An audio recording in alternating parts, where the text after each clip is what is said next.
There is another session after our session. Is there? Yes. Okay. Are there people online? I'm not sure. Is there anyone online?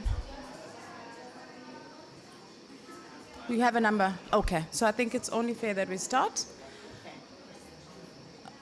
Okay. Good morning, everyone. My name is Gabi Mkachwa, and I am not wearing my ESCOM hat today, but when I'm back home, I am from ESCOM.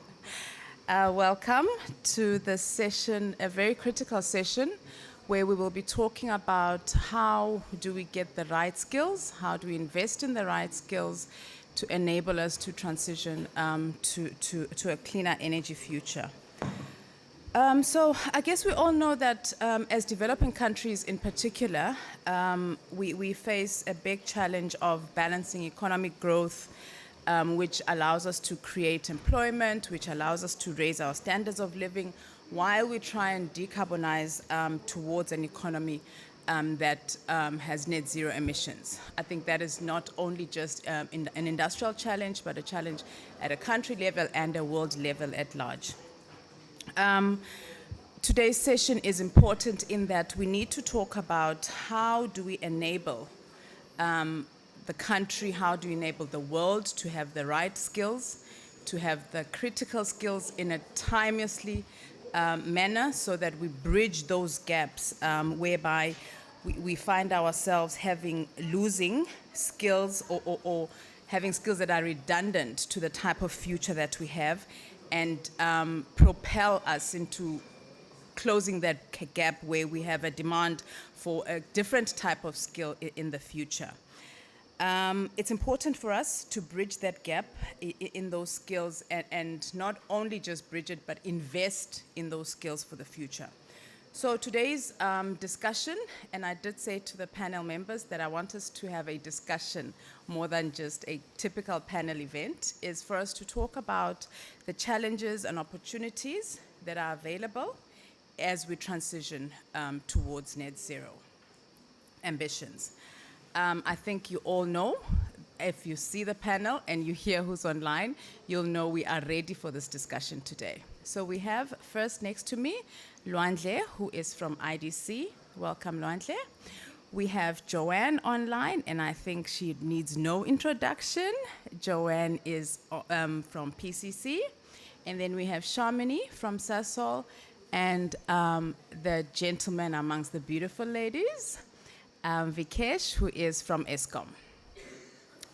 Welcome to our panel members, and I'm not going to say take your shoes off and get comfortable, but please do get comfortable and let's have an open and honest conversation.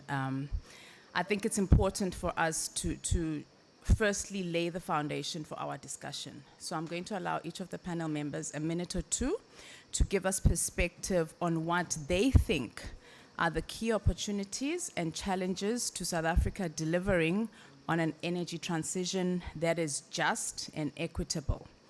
In your 2-minute intro, I would like you to talk about what your businesses have initiated, how you are pursuing the skills development programs in your different businesses or your areas of focus, and if you can just give us detail on where you are in enabling South Africa to have the right skills for the future.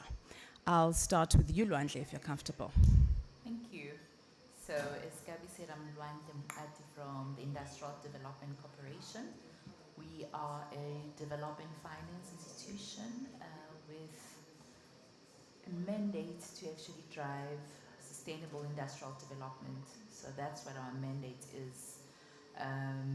We basically cover what you refer to in this space, carbon intensive sectors.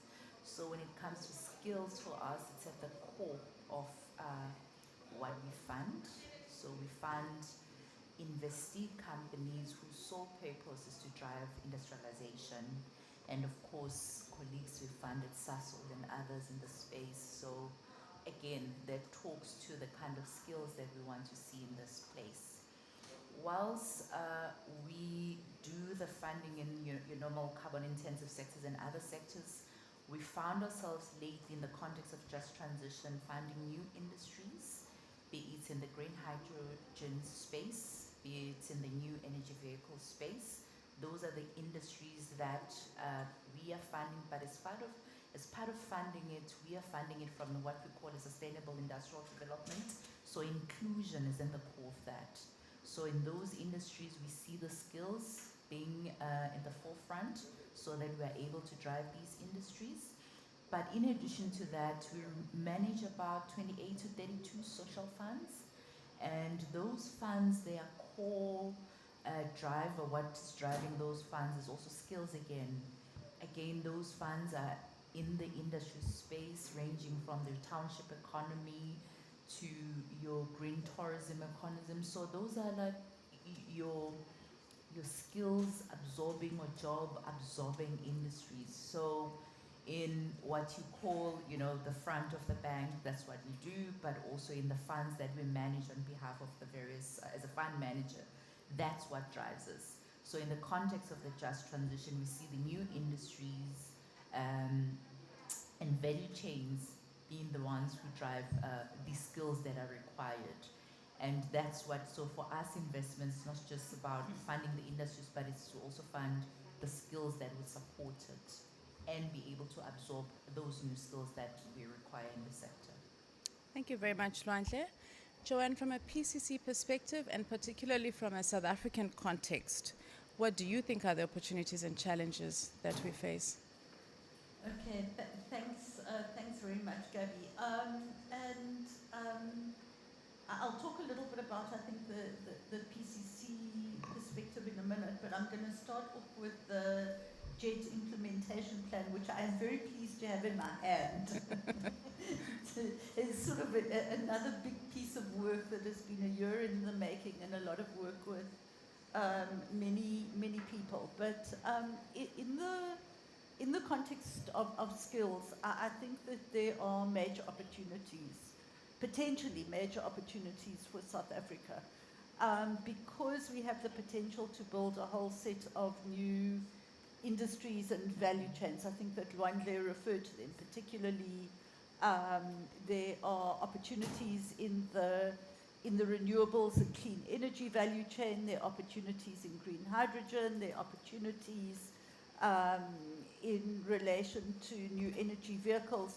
But broader than that, I mean, we need to be looking at a whole set of associated sectors that experience climate impacts, including water, agriculture, conservation. And it really I really do think that with the right programs, with the right technologies, and with the right skills, Yes. the opportunities are large. Having said that, I really do think that in relation to skills, we're coming off a low base. I mean, we've got huge problems in the quality of our both basic and tertiary education systems. We aren't training people fast enough, and we aren't training them adequately for the challenges that we are facing. So huge systemic interventions are needed, and part of what is in this implementation plan is trying to address what needs to be done to address the systemic interventions, but at the same time, we need to start generating pipelines of people much faster than we Yes. ever have before. So that's the way that I see the challenge, and if we don't do that, I think that it is a real risk to country ambition.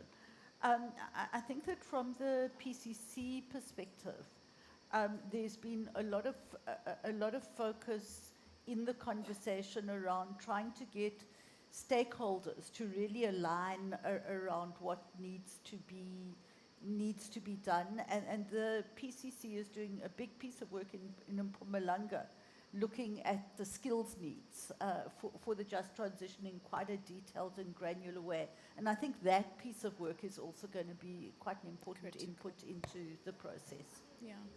Thanks, Joanne. And maybe this then leads nicely to you, Shamini. From a SASOL perspective, have you guys invested in any programs, in any partnerships to enable us to close that skills gap? Thanks for that, Gabby, and good morning, everyone.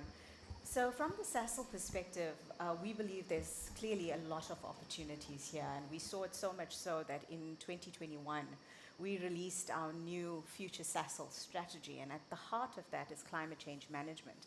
Our vision is for an inclusive, just, and equitable transition of our business into a low-carbon future. And why do we say there's opportunities in that?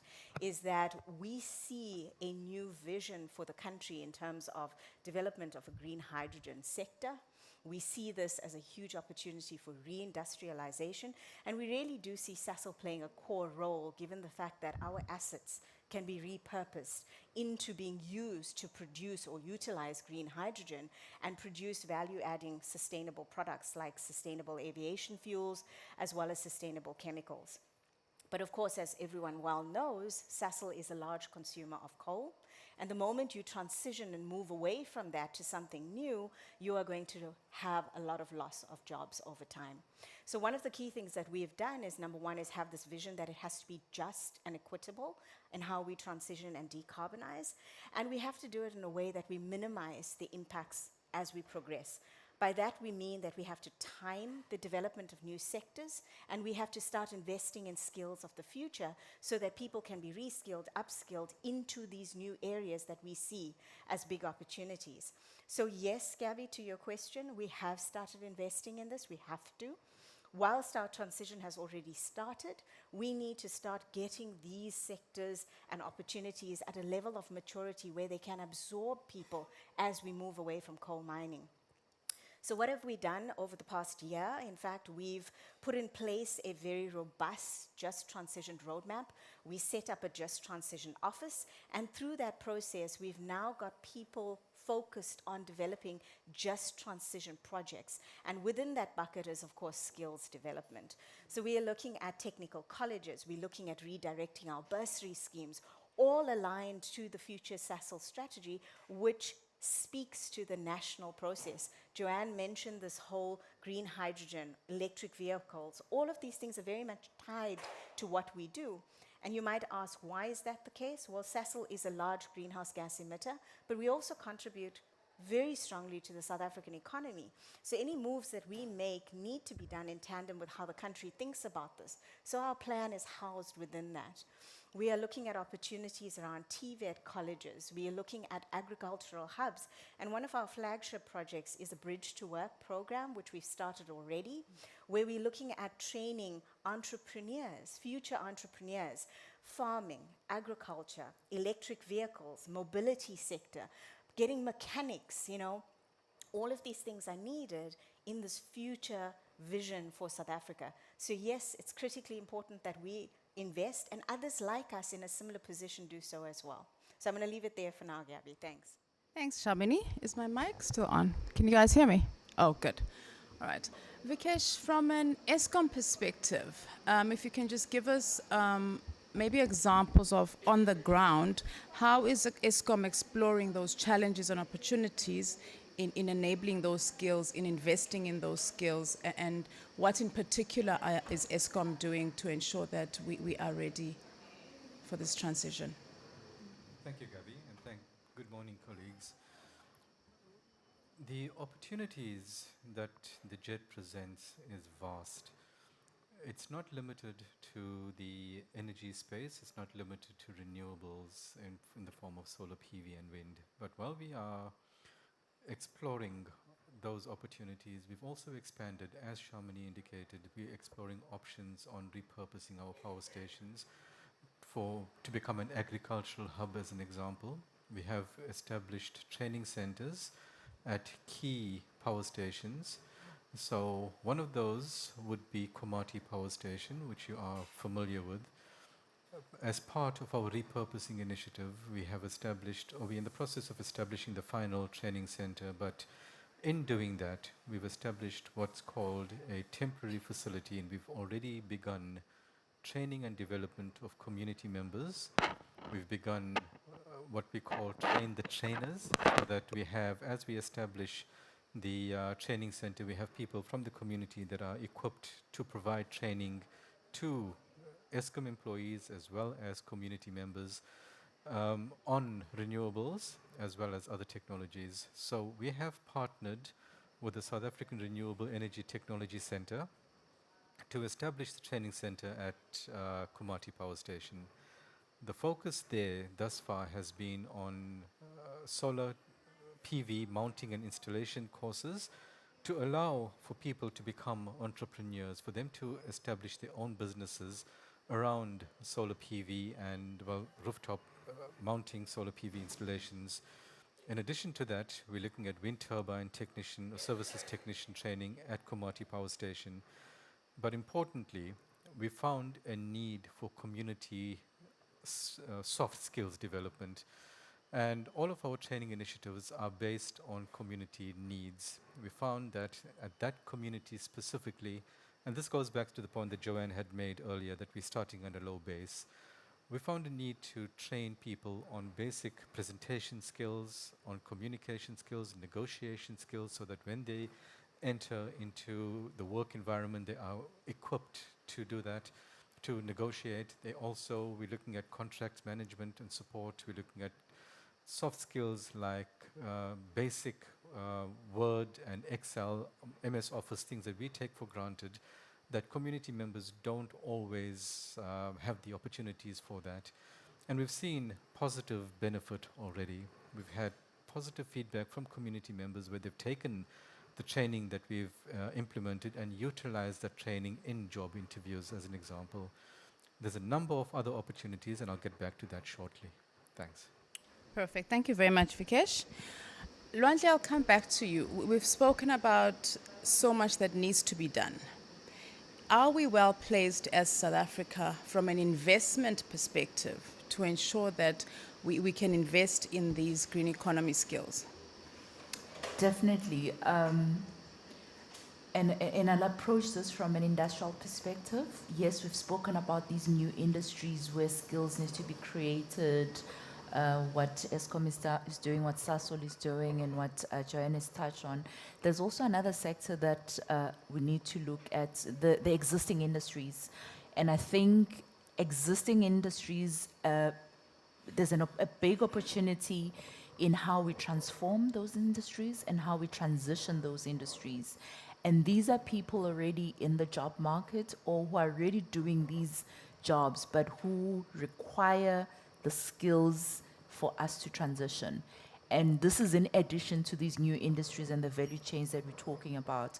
And from a financial perspective and from an investment perspective, we see this as an opportunity, and you can't just say you're going to transition this sector or this industry without having the skills already and people to actually, drive that transition. So from an investment, it's an opportunity that we are also focusing on from an industry, of course, our mandate is on industrial development. So for us, that's in addition to what I touched earlier on, the transformation, the transitioning of those existing industries. And that places us in actually a great position as South Africa, as the region, because it's another thing. If you look at your critical minerals that we are looking at to actually drive this transition, those are some of the skills and that will require your miners. We're now talking about the mine of the future.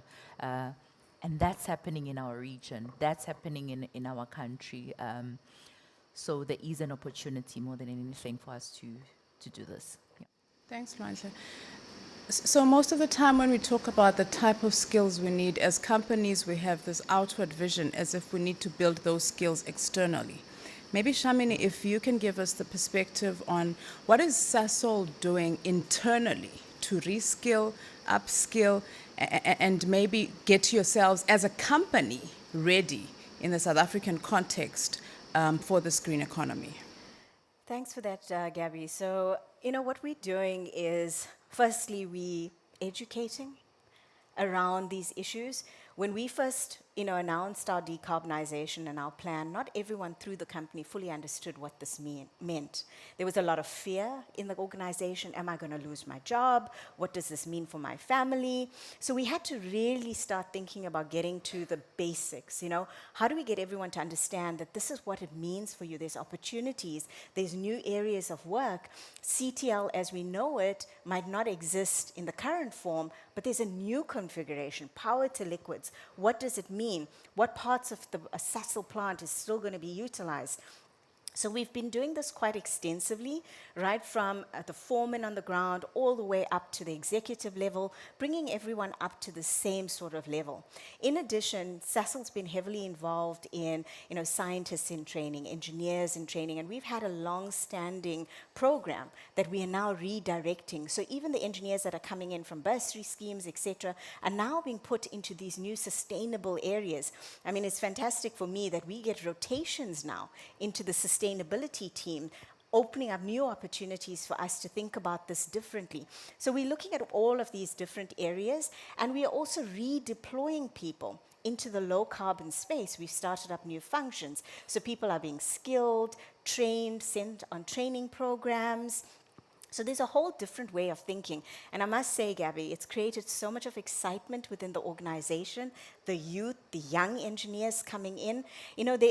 I was listening to one of our executives yesterday actually told us a story which I thought was quite intriguing, where, a child of one of the employees said, you need to go and buy those shares from Sasol because, it's going to be the new wave of low carbon, green. So it's definitely something we're seeing spark up a lot of interest, even in terms of the learners that are coming through the system, especially around what this means for a future South Africa and a future Sasol.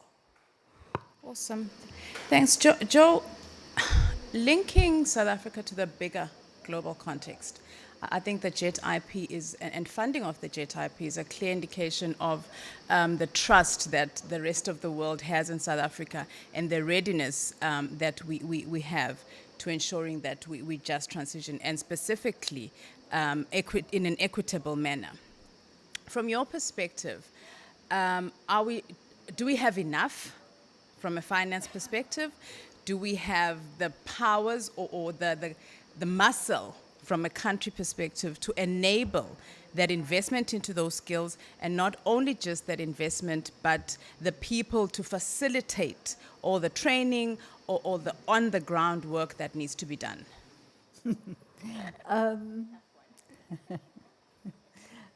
Okay, so is the money enough? No, it isn't.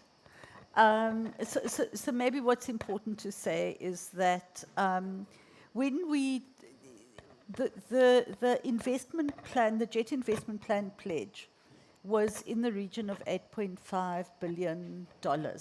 What we did was a plan that was a $98 billion plan. So we said this isn't like a budget for money that has been pledged. Let's look at what the country scale of need is, and we estimated it. It's a very rough estimate at around $98 billion. In the last year, there's been about another $3 billion that have come into the pledges. But importantly, what we've also seen is that in relation to that very big financing gap, that firstly, the private sector is increasingly investing in these sectors.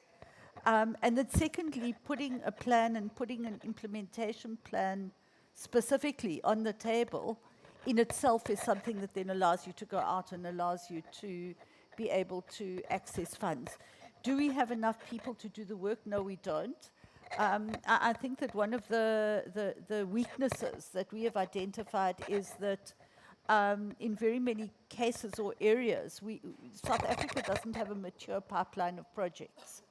And so there's a lot of work that needs to be done to build the capacity right across the board from community level upwards in order to be able to say, this is what we think we should be doing, this is how we want to do it, to be able to package that, to be able to look at the ways that one would finance it and the financing modalities, and then go out and look for the funding and attract it.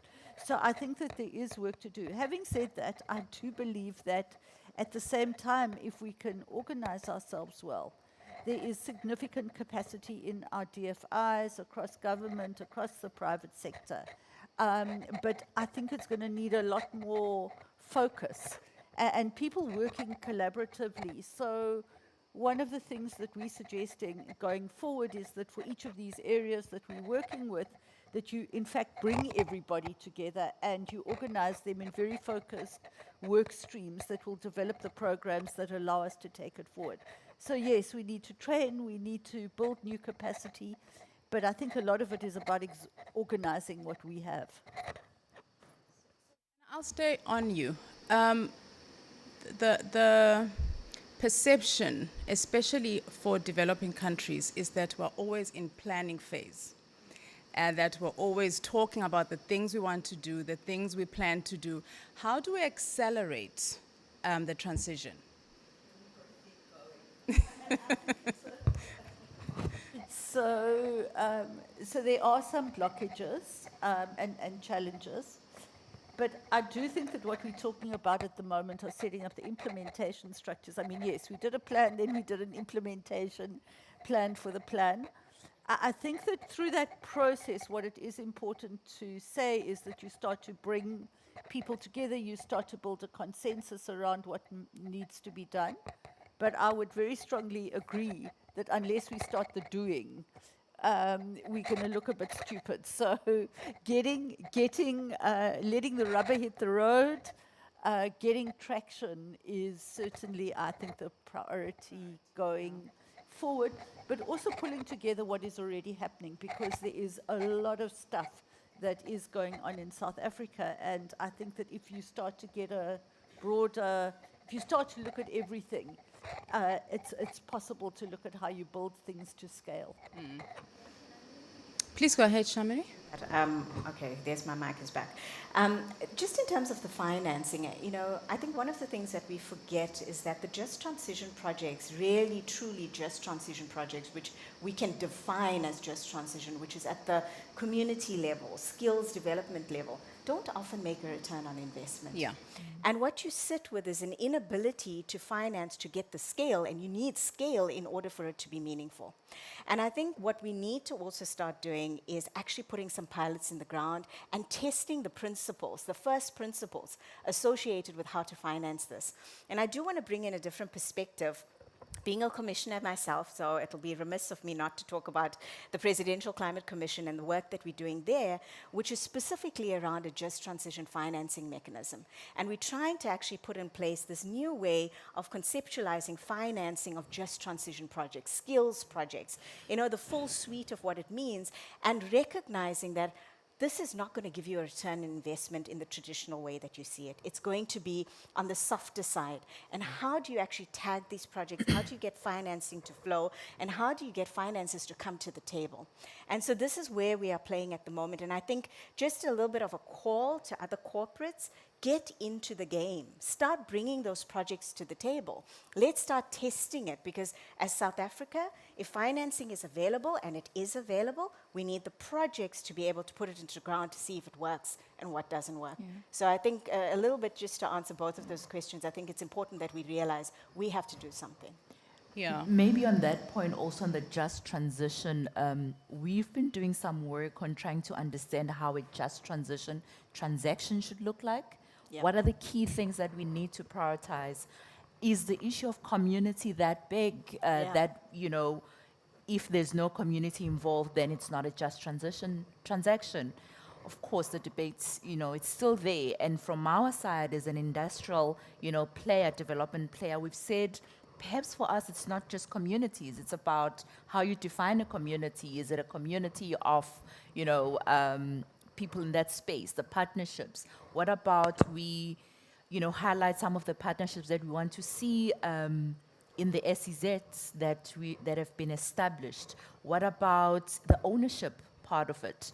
What about a new kind of trust that we want to create as part of this ownership? You may not have a community, but the trust that you create, there's other ways in which communities, or what you refer to as community, getting involved. So whilst we're still discussing how a just transition looks like, but I must say that South Africa has been innovative enough to say, perhaps let's define it for the world on how the just transition should look like. But for us, it's about partnerships to actually ensure that this happens. Yeah. So I think everyone has been hoping that South Africa is going to have this just transition transactions with community element in it, but now I think that's changing, and it all depends who you're talking to. Yeah. True, true. I think we can all admit that we are playing in a new space as a country. We don't know what to expect. But maybe, Vikesh, from your experience in decommissioning a particular power station in Komati in this instance, what has been your experience in using Komati or having Komati as your pilot for your just energy transition? What are the successes, what have been the failures, and what are the lessons that you are taking forward as you decommission other stations in the future? Let me respond by talking about Fruitfly Power Station, right? Because Fruitfly is our next flagship project. We've started engaging community members at Fruitfly. There's a community called Dipaliseng that borders the Fruitfly Power Station. It's an informal settlement. We've started engagements with that community regarding skills development. What is it that they need? What type of uplift is required in that community? We've already started. We have a letter of intent signed with the Dutch government for us to look at climate smart agriculture at Fruitfly. We're looking at a partnership mechanism where we don't need to fund everything on our own. We've already established some partnership options to establish what's called a climate smart greenhouse technology utilizing the Dutch technology at Fruitfly Power Station. In addition to that, we've engaged the KFW for funding for a training center to again feed into the community requirement regarding training and skills development. We've also partnered with the South African Renewable Energy Technology Center that I mentioned earlier for Komati to assist us with the implementation of a training center at Fruitfly. And the reason I'm talking about Fruitfly is one of the key lessons that we learned at Komati was the importance of starting early, the importance of getting community members on board, and the experience at Komati has informed us and it's transformed the way that we approach communities at our subsequent stations. In addition to that, we have an MOU in place with the Department of Economic Development and Tourism as part of the Mpumalanga government. We are engaging them very closely to see how we could extend the initiatives at both Komati and Fruitfly Power Station to become extended campuses of the TVETs in the area. So as recent as last week, we had a discussion with the Khartsebande TVET. Actually didn't even know there was a TVET before we engaged them, right? And they are actually quite geared regarding agricultural training, regarding SMME development, and we are looking at partnering with them and others like the University of Pretoria and other universities to bring in the key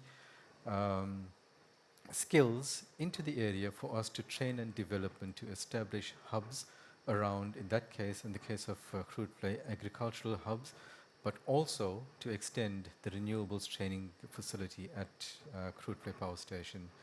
So getting back to your original question regarding Komati, it has informed us on the importance of stakeholder engagement, the importance of taking everyone along the journey with us, not making assumptions around people's understanding of the energy transition, because in our engagements with the Dipaliseng community, what came out clear was the recognition that Fruitfly Power Station will eventually have to shut down. And this is the coal part of it, right? And it wasn't us telling them the production unit has to shut down. It was their realization as we went through the discussions that the station has to shut down, and there is a need for us to work together to identify opportunities for economic diversification for continued economic activity. And once we've achieved that as a milestone, we found that the engagements have become a lot more robust, but engagements have become a lot more detailed, where community members are actually bringing their ideas to the front as well. Whereas when we engage Komati, we still have community members that say, bring back those units, bring back the station. And technically, we cannot bring back the station, right? So the importance of stakeholder engagement upfront and taking people along the journey with us. It's a key learning from Kumati, and we have implemented that at Croatplay. We are doing that at Hendrina Power Station as well, which will be the one that comes off after that. For Hendrina, we've already engaged community members at Pullen's Hope, which is a direct feed into Hendrina Power Station. We're looking at different opportunities. We're talking about establishing an artisanal training center at Hendrina Power Station that not only looks at renewables, because renewables is being done at Kumati, which is relatively close to Hendrina. We're looking at other skills like electricians, like plumbers, like there is a need for even millwrights in the province itself. The province has identified a need for those specific skills, and we intend utilizing the established training center at Hendrina Power Station to feed into the provincial initiatives. So it becomes an extension of the ESCOM Academy of Learning, where we have different campuses that provide different skills, different training initiatives, but we do it in conjunction with the TVETs in the area. Thanks. Thanks, Vikesh. Shamini, I'm going to pose a similar question, but I want you to look at it from a Sasol lens. What was your learnings? What was your takings? And maybe even wearing both hats, from a Sasol and commissioner hat, to say what lessons can you take into Sasol and into South Africa at large from the Komati experience? So, Gabby, that was, I was part of the team that visited Komati. So I've been there twice. I've been there for stakeholder engagement. So for me, one thing that really stuck and stayed with me is the lack of understanding. I was in those sessions where people were saying, bring back the power station. This is our livelihood. The towns have been badly affected, and that's something we cannot have repeating itself anywhere else. And the key thing for me was bringing everyone on that journey. But also one of the other things that came out very strongly for me is the realization of timing and pace. When we pull back on our coal-fired power stations or any of our coal assets, we need to make sure that there are other opportunities already at scale available. People have been reskilled, upskilled, and they're being moved into these new spaces. That timing is so critically important. As Sasol, we often get told you're not moving fast enough. Decarbonize, move out of coal. And the thing is, we have to pace this. We have to pace it in tandem with where those low carbon opportunities exist. They do not exist at scale right now in South Africa. Green hydrogen is in small quantities. We produced our first green hydrogen in June this year. And we're talking small kg, sort of quantities of it. It is nowhere near where we need it to be to absorb the 26,000 people that are employed in coal mining for just us. Forget about Mpumalanga as a whole. And we need to recognize that whilst decarbonization is critically important, we must act. We have to do it responsibly, and we have to do it timed properly. So that's the kind of learning that we are taking back. And although we don't want the examples like we have, but there are learnings, and we must be open to the fact that we take those on board and we start planning in the same way. Another one that has really come through very strongly for us is the need for inclusivity from the get-go. No one wants to be told how to live their lives. No one wants to be told what is going to be a new livelihood.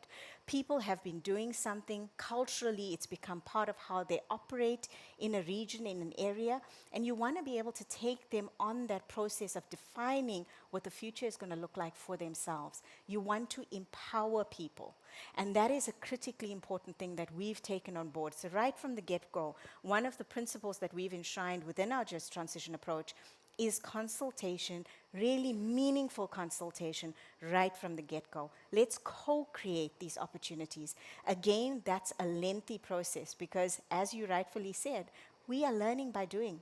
There isn't an engagement process to do this. So we are incorporating learnings on mediation. We're speaking to all kinds of different stakeholders that engage in this process to be able to develop a process that works to be able to do this, so people can be enabled and empowered to define the future, recognizing some key facts. The decarbonization is happening, the transition is inevitable. How do we do this together? I think Vikesh was about to give you a high five there. No, Vikesh? I was trying to get your attention, sorry. I just wanted to add to some of the points that Shamini had made. We have a board-approved just energy transition strategy. The first principle of our just energy transition is to decouple station decommissioning from what we call repurposing and repowering. And the key message there is decoupling. So irrespective of when the station shuts down, we need to start implementing those plans now. And that is what we are doing. By decoupling, that's exactly what we intend doing, so that we have not just training centers, not just continued economic activity from repurposing, but also we intend having new generation capacity at these power stations before those last units are decommissioned. And that's a key learning from Komati as well. Joe, I think from a PCC perspective, you've seen the efforts that are being done by the industrial companies with good and bad learnings.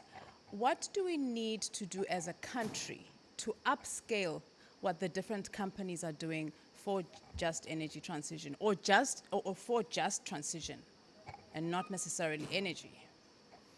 I think that there are two sides to this. The one is a top-down side. The other one is a bottom-up side. So top-down, I think that one of the things that we do have to do is to look at. There's an ongoing energy reform process in South Africa at the moment. And so I think that part of what we need to do is to continue to aggressively pursue the energy reforms and the energy action plan, because that in itself creates an enabling environment for corporates, but also for the country, because it is the road forward in terms of resolving many of our problems. In relation to energy supply, for example, I think the work that is being done by the DTIC with National Treasury around the automotive industry and the incentive structure for that industry is another critical sort of top-down side of putting in place the enabling frameworks that allow the process to move. I think bottom-up, what we need to do is to create the ability for much greater levels and deeper levels of collaboration and cooperation at much earlier stages.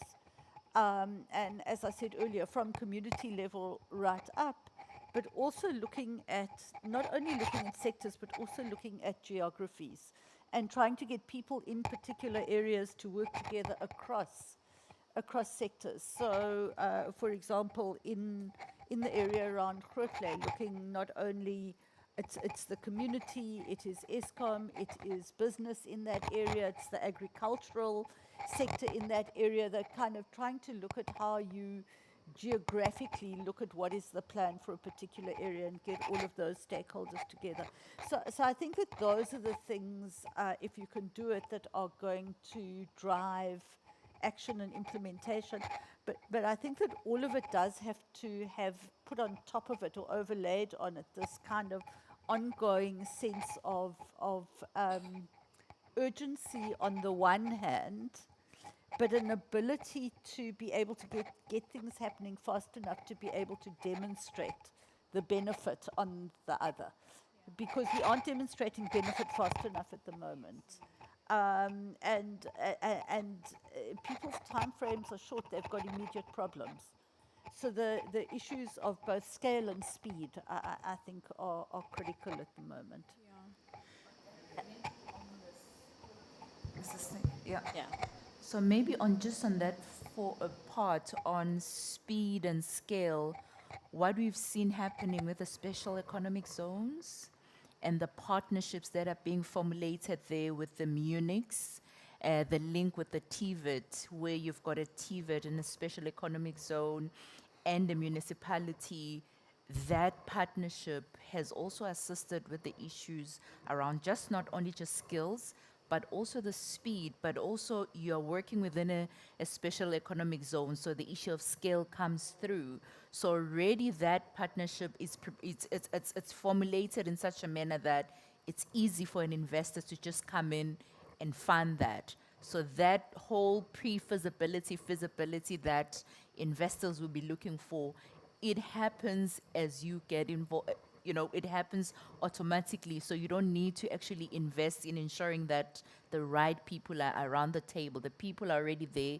They're already building this pre-feasibility, feasibility that we would have wanted in a normal transaction. I think for me, that's how I've seen this happening in South Africa, and those are some of the things that are happening that are actually driving things in this space. And then you also touched on the policy reforms. You mentioned the one that's happening in the automotive sector. It would be great to also see that across the various sectors. I know we tend to focus on the energy space a lot, but the incentives. Within the economic zone, some of the special, things that are given, reforms that are given, just because you're in the special economic zones, it also adds into what's in the discussion that we're having today. Yeah. Gabby, can I maybe add to that? Luande, I couldn't agree more. I think the incentives is really one of the enablers that's missing. We hear about the financing space quite a bit, but not enough about the incentives across the board, because more corporates, more private sector will start coming into the space. And it links very much with what Joanne said. We need the action in order to gain the trust, because the lack of implementation means the trust deficit just grows. And communities then become distrusting of this process. You promised this would happen, this would deliver X, Y, and Z. We're not seeing it, so you need more of this. But to do that, we need to be aware that enablers are missing to get this going. Yeah. So we've spoken a lot about partnerships, about interlinkages, about the need to work together. But how do we, and I'll throw this question across the panel, how do we ensure that the investment is happening across the value chain? How do we ensure that even the smallest voice or the smallest potential is seeing that investment in order for them to do their bit? Luanhle, I can start So with you. it's a difficult, it's a toughie. I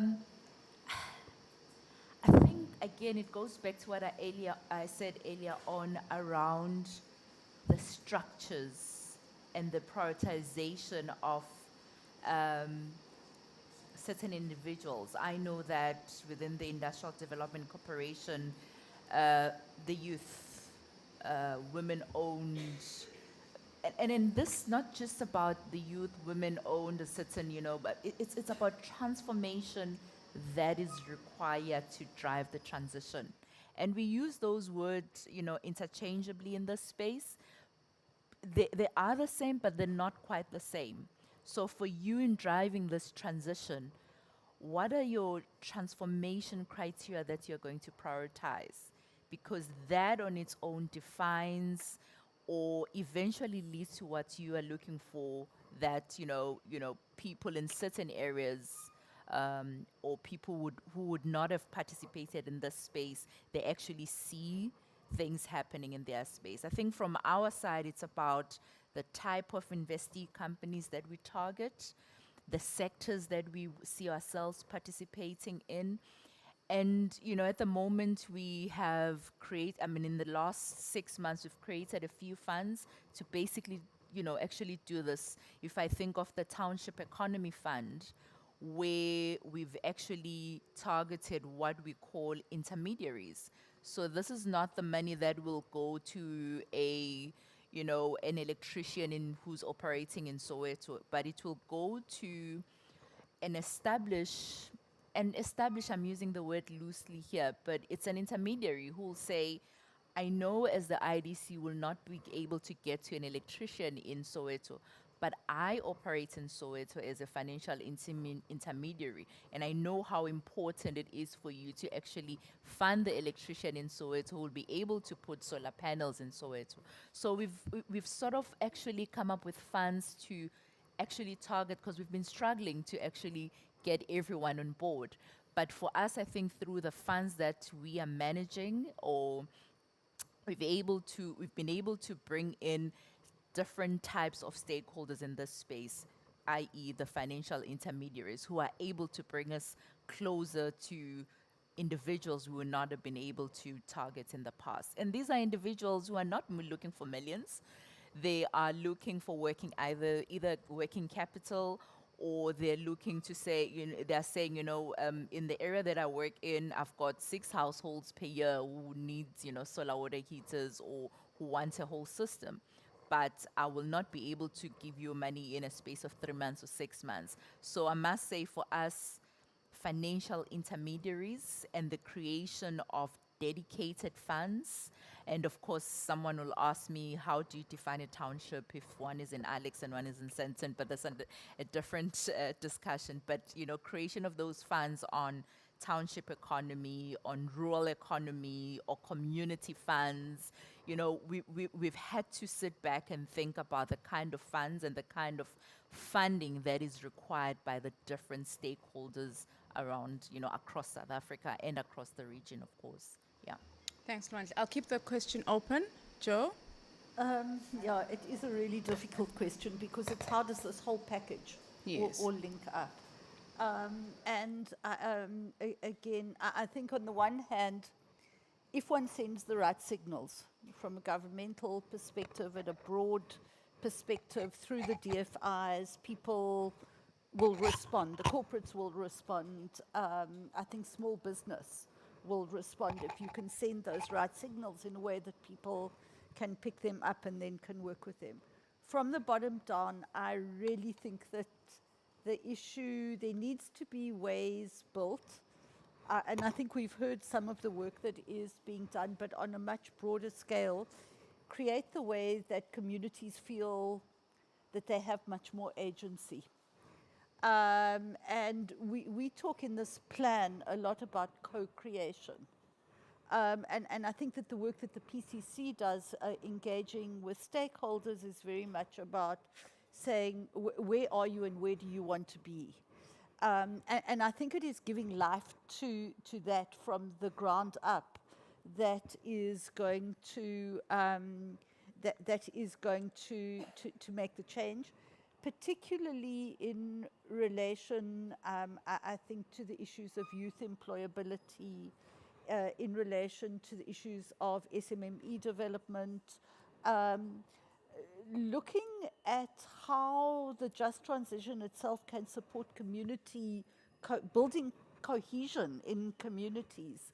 I think those kinds of issues, and putting quite a lot of emphasis and focus into that, is the other, I don't want to say missing ingredient, because there is actually so much happening, but it's how do you bring it all together into a much more systematic way that can drive the impact and the scale. Thanks. It reminded me around SMMEs, entrepreneurs, and in South Africa we talk of black industrialists. And those terms are used interchangeably. And I always find it interesting how we've struggled as a country to actually have these entrepreneurs that we're looking for, and why our SMMEs have struggled the way, and we've got all the right policies in place, but what you're saying, it's crucial. We're still struggling, and I mean, coming from an industrial development bank who says we're going to fund industrialists, how difficult it has been for us to find those industrialists. Who's going to build the next Sasol, the next Fosco? And I think those are the questions we need to be asking ourselves in this context. How do we create mini Sasols? How do we create mini ESCOMs? Are we there? Will Sasol allow us to build 4 other Sasols? Bring a proposal. So, but I think what you're touching on, Jan, is it's very important, because it's a question we ask ourselves: what is it that we're doing wrong for us to be able to create these SMEs and industrialists that the country is yearning for in the context of the just transition? Yeah. Colleagues, before I ask our panel to give us their closing remarks, I'll open the floor. If there's a question or two, I did say at the start of the session that we're having a conversation. This isn't about the people on stage, but let's engage even with you guys on the floor. Any questions, comments, thoughts? Please go ahead, sir. Yes. Yes, there's a mic coming your way. If you may please introduce yourself and then we'll chat. Hi. Hi. My name is Alan Basajasibi. I'm part of an organization called Natural Justice. We are a group of environmental human rights lawyers based all across the continent. So I came in a bit late, but something that caught my eye, or caught my ear rather, was the discussion around scale and speed. And of course, we understand that with the renewable transition, a lot of that does come with policy formation. And unfortunately, we have a policy formulation process that seems to focus very exclusively on fossil fuels. And we see the technology is drastically reducing in cost. And so, whilst we have on one end the push for fossil fuels, which hinders the development of renewable energy, my question is, how do we, as a country, apply enough sustainable pressure on government to really start progressing in scale by changing policy that makes way for renewable energy rather than diminishing the speed at which it's happening? We see that a lot of gas projects like car power ships and coal plants and all those kinds of projects are taking up the grid, and we find ourselves yet there are many projects that are renewable energy that are not being finalized because of the bid windows closing. And so the idea is there does not seem to be enough incentive from government's perspective to increase the scale of renewable resources. And so I think the reason why scale and speed is important and why we need to focus on that is we need to apply enough policy pressure so that investors see that there isn't a risk in investing in renewable energy. But until that happens, we're stuck with coal, oil, and gas. So, Thanks. yeah. Yeah, thank you very much. Joe, I'll pose a question to you, and then maybe as you answer the question, you can give us your closing remarks about investing in the right skills for a just transition. I think there's another question. Okay. Oh, you want to build on it? That's fine. Then I'll allow you. Thank you. Hi, I'm not sure if you can hear me, but Alicia from Amnesty International. So similar question. We've talked a lot about community buy-in, which is obviously incredibly important, but political buy-in is just as important. And in the media, we do hear a lot of pushback from government in key portfolios and positions on the just transition, and also at a local level. So similar question, what are we doing to bring them on board? And is there accountability? You know, when we know and we've committed to moving in a certain direction, but there's this pushback, what's the accountability when they're publicly speaking out against that just transition? Joe, you can go ahead. So the South African government is 100% behind the just energy transition. Witness this.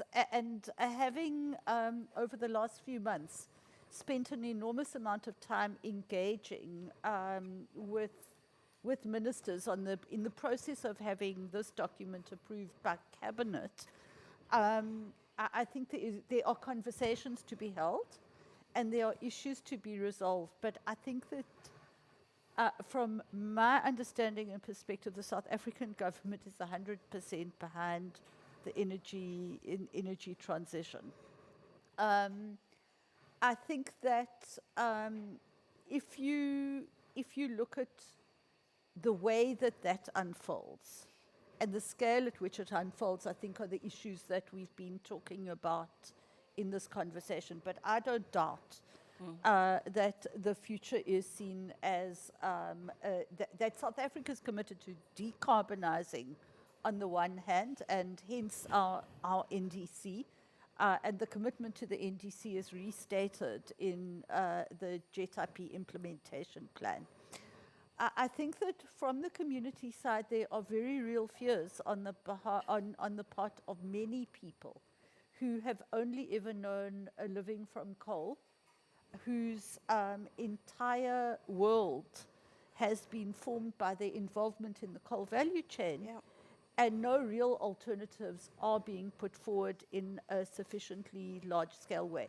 So I think that those anxieties and fears on the behalf of And it's not only miners and it's not only people working in ESCOM, it is people who depend on those economic activities for their own living. So people in the informal sector, in the towns around the coal belt, are very worried about what happens to them if those mines close down. And I think we have to take those issues seriously, and we've got to work with those people, and the new opportunities have got to be created. So I think it is there is a set of very legitimate concerns, and unless we address those in a real way, we aren't going to progress. But I do think that, I mean, I've seen at the COP and in the media and in the social media, kind of stories saying, oh, South Africa's backsliding. I would dispute that incredibly strongly. I mean, I don't know who was here yesterday when the president spoke and when the minister spoke. I think South Africa has played a leadership role on the African continent and more broadly internationally for a long time. This JET IP is something that we take incredibly seriously, and we'll continue to pursue it aggressively. And I do think that the energy reforms that government has put in place are intended to create the enabling framework that will allow all of that to move much faster. Yeah, so I do agree there's an energy crisis at the moment, and there are short-term measures that are being taken to address that, but I think there's a long-term direction of march that is very clear. Yeah. Jamie, Shamini, I'll can allow I- you to Yeah, also just give 2 your minutes. closing remarks. I think, you know, we see a lot of things in the media and we're reading a lot of things, but I can tell you as well, working in this process within the PCC and things, government is very much committed to the transition. But I think this idea that we must be exclusionary and have only certain sources now because it's only now low carbon, I think is actually something we should not be doing. We should be looking at diversification. There should be more renewables. There should be more options, but we have to recognize we're in a crisis as well as a country. And we need to be able to, as coal-fired power stations are closing, have reliable energy available for everyone, energy security and energy reliability. That said, corporates are moving on renewables, and there is renewables there. You know, there's plenty. We went out on an RFP, and we were oversubscribed with solar and wind. So there are options. It's happening, but we need to recognize that there will be a gap, and we have to fill that with something right now. And I think that's where we need to understand the trajectory still remains where it is, net zero by 2050. Thanks, Just wanted to Shamini. add that. Thanks. Luanche? And I'll come from a purely financial perspective. We were the first ones who came in when it comes to renewables together with the DBSA. When the sector was still regarded as risky, we de-risked the opportunity. Frankly, we shouldn't be in that space anymore as a DFI. That space is, it's so easy now for other financial services players. So from a South African DFI who was there in the beginning, we still heavily invested in renewables. And the reason why it's important for us to be driving renewables as an investor, it's a competitive issue. If we want to be able to export, for example, to the EU or even into the continent, it actually makes business sense for us to be investing in renewables. So it's not, it's a no-brainer. And for us to be able to do that, it talks to the policy environment that we found ourselves in. The numbers speak for itself. So that's all I'm going to say around renewables. And that's why we've taken it a step further. Now we're venturing into green hydrogen. The transport sector, we never talk about it a lot, and now we're getting into that space. And for us, I think it's not just about also just saying, you know, everyone in South Africa should be driving an electric car. We're taking it in phases. For us, it's about how do you start in the services sector? How do you still create jobs? How do you still maintain jobs? How do you transform the whole sector and not just, you know, not do it in the phased manner? And I think the approach which we've taken the renewable energy space, you'll see us approaching the transport sector in the same manner. We all know how many people still rely on public transport in South Africa. And for us, that's our priority. how do you ensure that people still get to work, they still have access, and in an affordable manner? So for us, the transition is about that. But renewables is a no-brainer, and we've got the support of the government, and they brought us together with other DFIs early on to ensure that that space, from a financial services perspective, it's it's been de-risked properly. So those are my last remarks around that, and yeah. Thanks, Lwantle. Vikesh, finally, how are you as ESCOM structuring or adopting your strategies and plans to ensure that the voices that you're hearing from outside the organization are being incorporated and included in your just energy plans? We have a stakeholder management plan that we are constantly revising that brings into play feedback that we get at all levels, not necessarily government or organized labor or community members, and we are constantly updating that stakeholder engagement plan. What's key to that is that we have regular engagements with organized labor that represents our employees. We have regular stakeholder engagements with community members as well, and we will continue to develop the stakeholder engagement, continue to develop our organizational strategy on the just energy transition. But it's important to state that we cannot do it on our own. It's about partnerships, not necessarily partnerships from a commercial perspective, but working in very close, having conversations like the ones we're having today, working closely with the likes of Sasol and other industries.